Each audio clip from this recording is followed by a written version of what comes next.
বিবাহের সঙ্গীত শুনতে চাই জুনায়েদ হাবিবের কণ্ঠে। হুমা হুম হুম বিয়ে বাড়ির ধুম, হুম হুমা হুম হুম বিয়ে বাড়ির ধুম, হুম হুমা হুম হুম বিয়ে বাড়ির ধুম, হুম হুমা হুম হুম বিয়ে বাড়ির ধুম।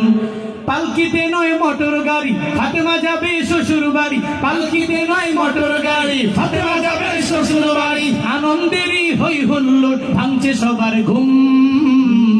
হুম হুমা হুম হুম বিয়ে বাড়ির ধুম, হুম হুমা হুম হুম বিয়ে বাড়ির ধুম, হুম হুমা হুম হুম বিয়ে বাড়ির ধুম। ফাতেমা পুরাজ কন্যা আসমানের চাঁদ, তার হাসিতে উপচে পড়ে ভালোবাসার বাদ। ফাতেমা পুরাজ কন্যা আসমানের চাঁদ, তার হাসিতে উপচে পড়ে ভালোবাসার বাদ। আজকে বুঝি সেই হাসিতে পড়লো আবার চুম।